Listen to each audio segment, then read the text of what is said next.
It's all about Trevor. As we get ready for training camp, we're going to play the hits, and I'll do it in just a second here on Locked On Jaguars.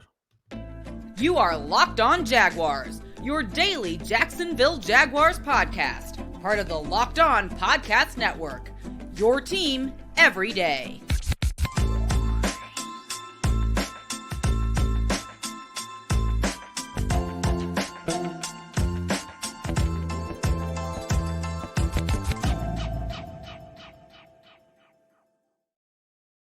Good people, thank you for joining me for another edition of Locked On Jaguars. I am the host of the Locked On Jaguars podcast, Tony Wiggins, and it is where it's your team every day, and we thank you for making us your first listen. A quick reminder also on our YouTube page, it is free to subscribe. Just make sure you go tap in, hit that bell so you get all of the notifications and the like button also, and drop your comments down. I'll make sure that I get back with you as much as I can. Also, wherever you get your audio podcast, tap into there too to make sure that you do not miss an episode of Locked On Jaguars. That is so important that you check us out every single day. Today's show, that's right, it's sponsored by LinkedIn. LinkedIn Jobs helps you find the qualified candidates you want to talk to faster. Post your job for free at linkedin.com/LockedOnNFL. That's linkedin.com/LockedOnNFL to post your job for free. Terms and conditions apply. You ain't gonna post no show because that's what I do. I post shows and you guys just tap in. Shout out to the everydayers of the Locked On Jaguars podcast. We call you everydayers because you listen every day, and anyone who is new that wants to become an everydayer, please come back for another episode and I'll shout you out as well. All right, so here's what we're going to do today. We're going to talk about Trevor Lawrence and why I believe he is the reason for hope and optimism, and I think that hope and optimism is warranted. We'll make sure we go over that. Also, why in year 3, why is it so important for him in particular to go ahead and establish himself and set himself apart a little bit from those guys that people think are up and comers, and just go ahead and be one of those who have already gotten to the point of where he's going to be recognized as one of the best in the league. And then in segment 3, the relationship and the connectivity between Trevor and Doug Pederson, the head coach of the Jacksonville Jaguars. I think that is going to be the key to his success going to that next high level, because I think Doug Pederson is absolutely fabulous. But I will wait to segment 3 to tell you just how fabulous I think Doug Pederson is, right? So the reason for this show today, I know somebody goes, Wig, you're being obvious. This is, what are you talking about? So what I'm doing right now is like I'm playing Billie Jean. I'm playing Queen, We Will Rock You. I'm playing the hit because training camp, this is the beginning of the training camp week. So I want to make it perfectly clear, and I want it to be known exactly. I'm going to be very intentional about this. Everything that we hope is going to happen, everything that we think might happen, everything that we're optimistic that will happen, is going to happen for one reason and one reason. Not one reason only, but the main reason that all of these things can happen is number 16. As much as I talk about Doug Pederson, and as much as I talk about team building and structure and leadership and overall talent and going into the right direction, and how Doug can dial things up and how he's a cool hand and he's won Super Bowl, all of that stuff is cool. But what gives us the reason for the season, and I know I sound like a Baptist preacher when I say that, but what gives us the reason for this optimism, for all of those things that I just mentioned that are real important in order to elevate a franchise, none of it happens unless you find the quarterback. How many teams are so well coached around the league? I'll give you a perfect example. I think Mike Tomlin is one of the greatest coaches I've ever seen. Mike Tomlin won one Super Bowl, and that's a lot. I don't want to poo-poo that as if that's not a lot, because winning one Super Bowl is a really big deal. There's a lot of people that only won 2. Some of the greatest coaches have only won one. Some great coaches have won two. But we know that there's a difference that once Ben Roethlisberger's play started to tail off, and now they have transitioned to a young quarterback in Kenny Pickett. It's the reason why they're a middle of the road team, and it seems like he is actually coaching them above their talent level just to win 8-9 games a year. And that's because he doesn't have that great quarterback. One of the biggest exercises that we have, whether it be through social media or talking about sports, is we always want to diminish coaches and say that coaches aren't very good. We did a show on Locked on NFL, James Rapine and I, talking about Bill Belichick. And right around the time we did that show, there were people who made national headlines criticizing Bill Belichick. And they say, well, he's never won without Tom Brady. So is he the GOAT? As a matter of fact, a good friend of mine, one of the guys that's responsible for me being in radio, lead columnist for the Orlando Sentinel, Mike Bianchi, he put it on social media. Is he not the GOAT? Because he can't win without Tom Brady. So I said, well, who was the GOAT before that? And I asked a rhetorical question, and the rhetorical question ended up me being, for as far as coaches, probably Bill Walsh. Well, y'all know that Bill Walsh had the GOAT quarterback before Tom Brady, and that was Joe Montana. If you look at the best basketball coaches in college basketball history, it's John Wooden. John Wooden had JV teams that could beat his varsity teams that didn't lose a game. If you look at the greatest NBA coach, whether you want to say it's Pat Riley or Phil Jackson, stop me when you don't see them coaching one of the 5 or 10 best players ever. And 2 of them probably had the GOAT.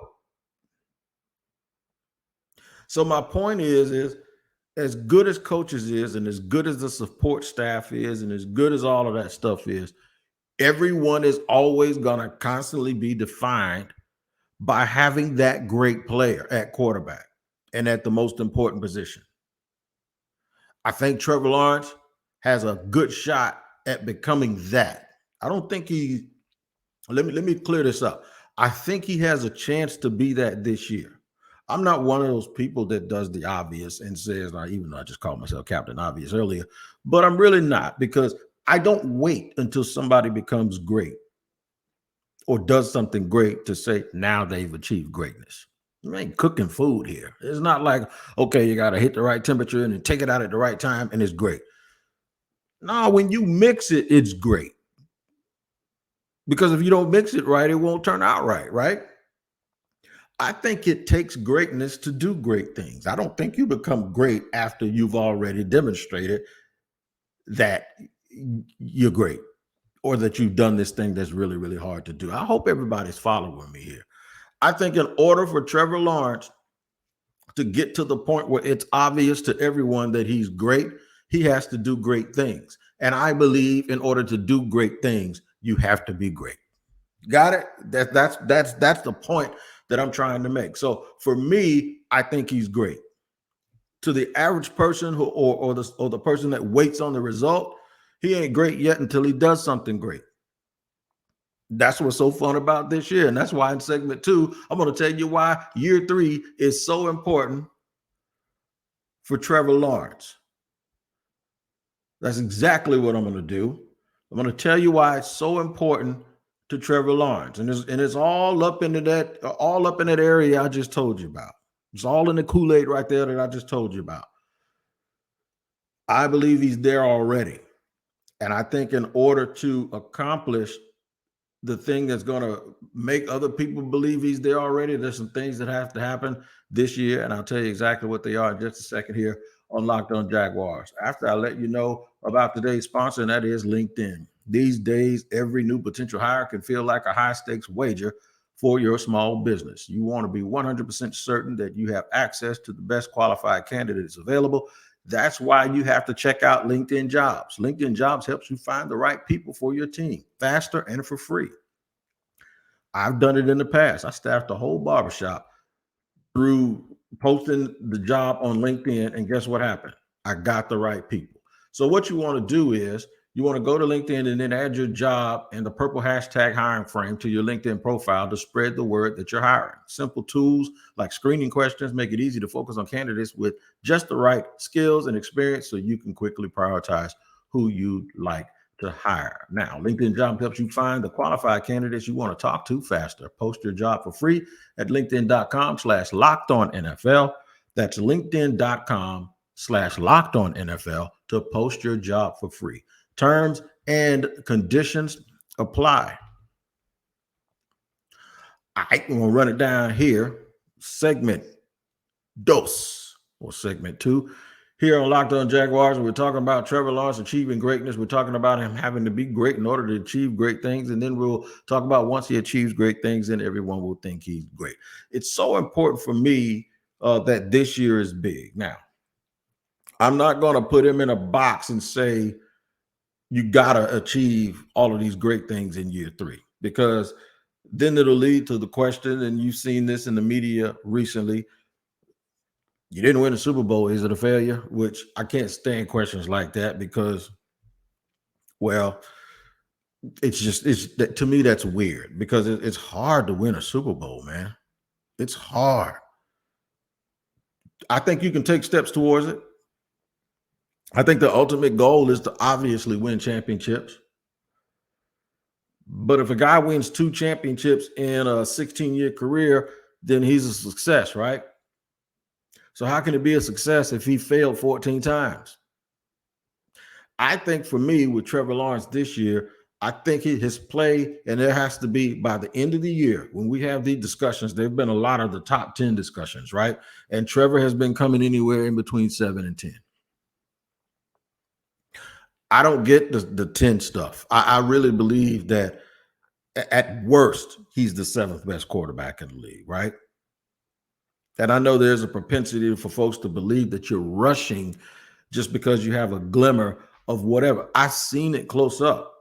When you watch every single game a guy plays, even games that he doesn't statistically play well, you know what he's trying to do.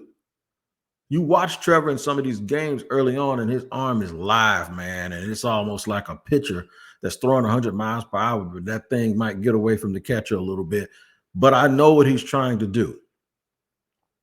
He's trying to use that arm talent the way a lot of other people do and throw that ball into places where only these receivers can catch it. Now I think they have guys that can do it. I think folks adjusted to him last year, the receivers that he got, and now I think Calvin Ridley is a superstar. So now that live arm, he can just let that thing rip the way Aaron Rodgers does, the way Dan Marino used to, the way Tom Brady did. Tom Brady threw the ball when he had Randy Moss. He threw that ball totally different when he was throwing it to Julian Edelman and Wes Welker, because you got a freakazoid, you know? And that's why some of these big-time wide receivers get so upset when guys say, well, you're not open. I'm going to just, what do you mean I'm not open? I'm always open. A great receiver, he's always open. He ain't covered because if you throw it up there, I'm going to get it over this dude. That's what it is. That's what they do. So the better your players, you want a quarterback that has those traits and those live arm traits that Trevor Lawrence has. Patrick Mahomes wouldn't try half of that crap he tries, all that sidearm stuff. He'd get booed out of the stadium doing that stuff if he did not have superlative receivers catching the ball. He's got a Hall of Fame tight end, and he had a dude that is likely going to the Hall of Fame if he keeps playing well in Miami now in Cheetah, Tyreek Hill. So, yeah, this year is extremely important. That's why you have to protect him and keep him upright. That's why this is the judgment year. This is the year before the contract extension. Year 1 and year 2, people go, we'll give you another chance. Year 3, no more chances. Year 3, you can't be average. Because usually after year 3, I know people say, well, you got to wait, you got to watch him, you got to let it play itself out. That doesn't go too far beyond year 3. In fact, I don't think it goes beyond. The first year when you're a rookie, we saw some flashes. The second year, you want to see some improvement, and you want to see a trajectory that is leading you. Justin Fields, same draft, same stuff. Rookie, had to get used to it. You saw a little bit of a trajectory, and now they're fixing the talent around him. He has a bona fide number one receiver in DJ Moore. So now what are people going to say about Justin Fields? This is the year, whether we'll know or not, if he's the guy. And if he's not the guy, they're going to go try to get Drake May or the Williams kid out of USC. How many guys after Mitch Trubisky, how many chances did he get beyond year 3? And you can name a whole bunch of them. Baker Mayfield, Sam Darnold. How many at year 3? We've seen enough, right? So this year is critical. It's critical. And I don't think I think that players always have more that they can learn. I think this year, this is Trevor saying, let me show y'all what I know.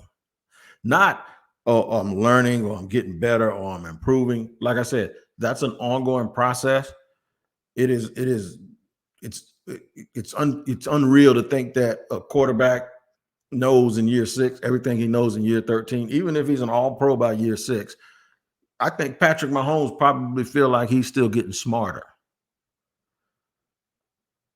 I don't think Aaron Rodgers thinks he's getting smarter. I think Aaron Rodgers thinks he's just always been smart. But the point is that year 3 is critical because this is the year that most folks are going to look at and say, this is what you are.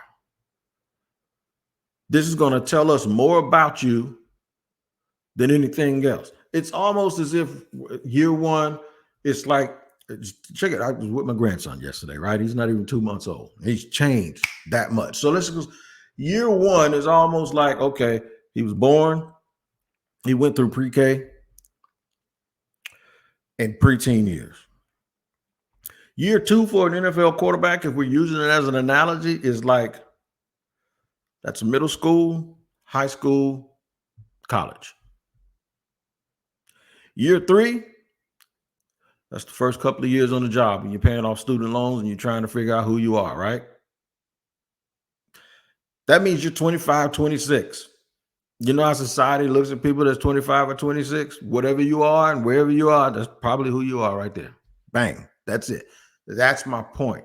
The point is there will be a more definitive opinion of Trevor Lawrence after year 3 than there has been at any time. And then it's harder to get beyond that. Like whatever people believe about Trevor, if it's not good, which I don't know why it wouldn't be, but now from this point, you're really going to have detractors. You're going to have people from this point forward to believe that you are the next coming of the Messiah of quarterbacks, or you're going to have people thinking,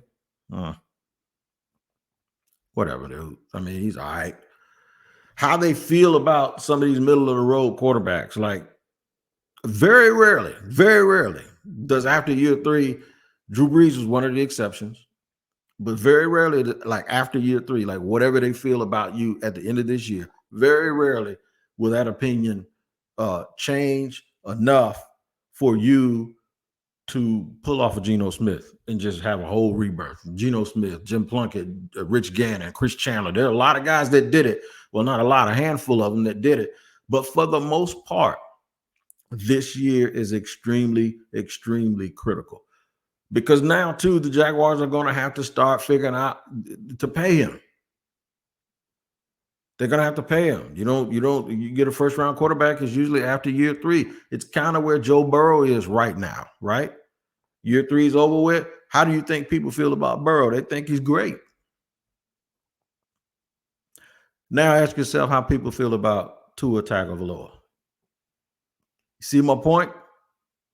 That's the point that I'm trying to make. So it's a critical year for Trevor Lawrence. I'm going to tell you why I believe that the opinion of Trevor Lawrence for Jaguar fans anyway, why I believe it's actually going to match up with how they feel. The overall opinion about Trevor Lawrence is going to match up perfectly with how the Jaguars feel. And I'll tell you why in just a second here in segment 3 on Locked On Jaguars.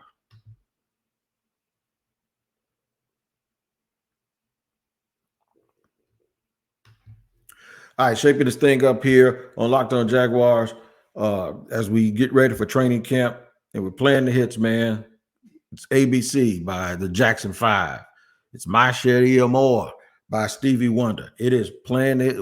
I'm telling you, this is what it is. And the reason why is because I don't want anyone to have any pretenses about what I believe about this team this year and why I believe it and why I don't think anybody should believe anything differently. Let's just get right down to the nuts and bolts. It's about Trevor Lawrence.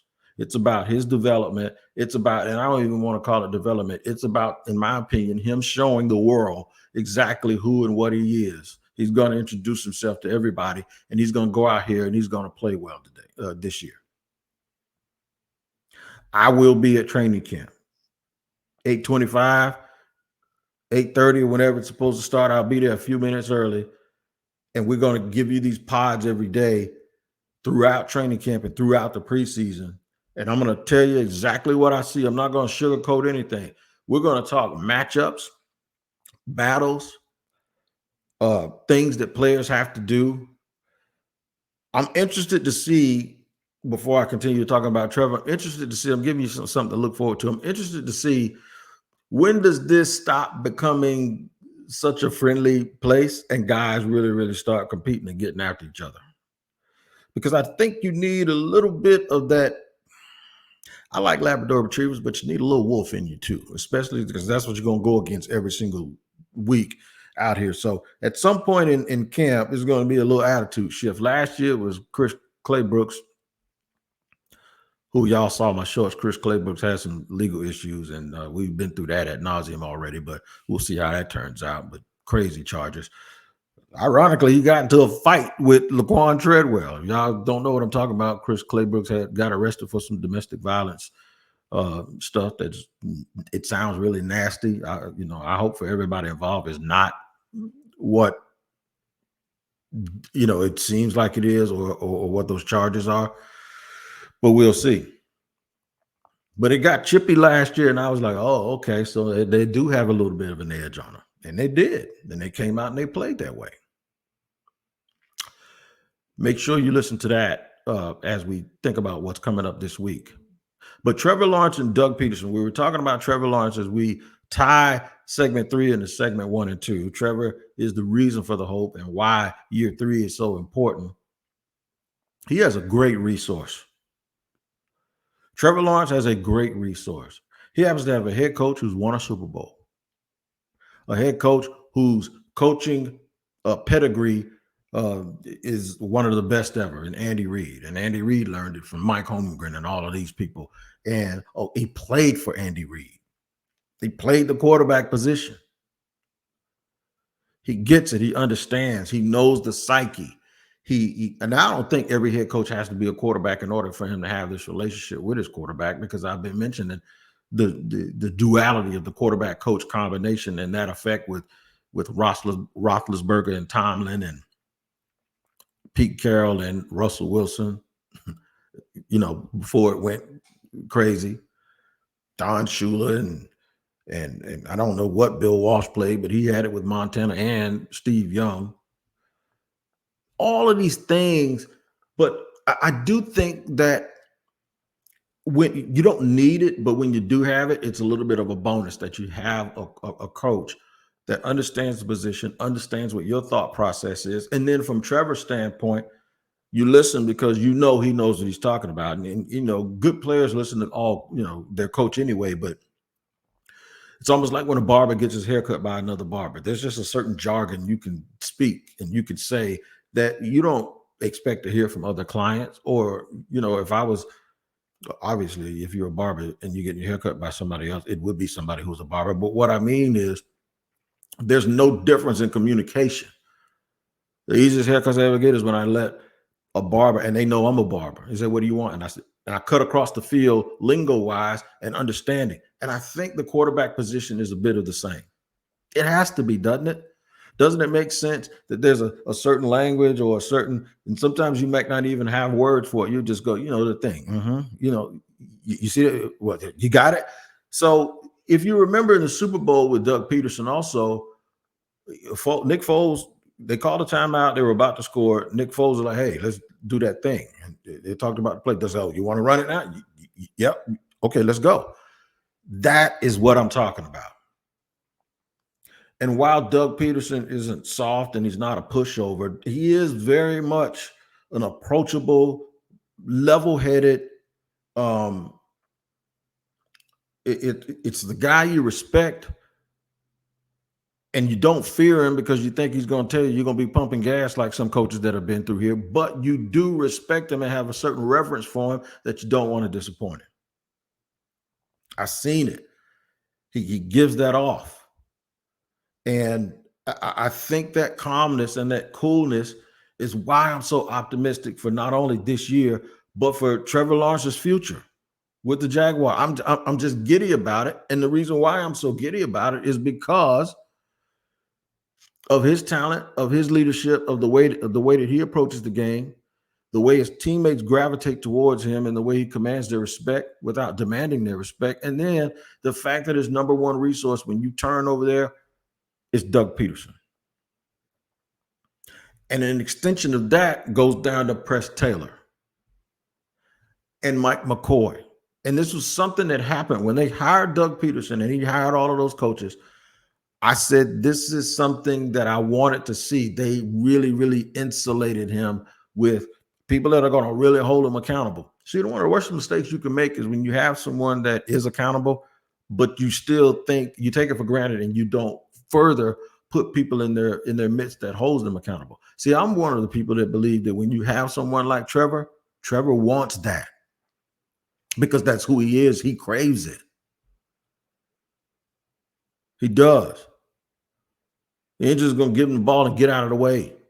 No, we're gonna cultivate this thing so that we maximize our opportunities, and those opportunities will be on full display this year. And I think it starts this season. And Trevor is the reason why this team is going to have success.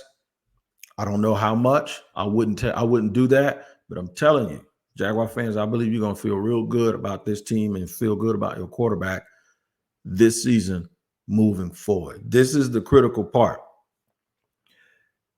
This season is going to represent your next decade.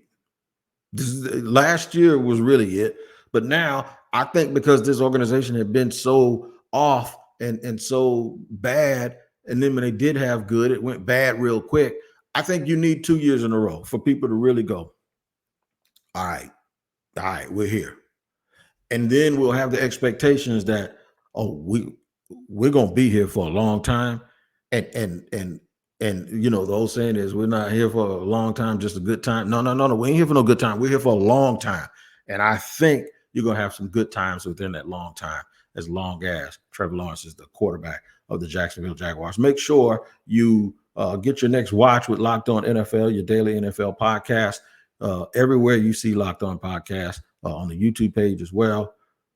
Man, I am giddy. You guys, please.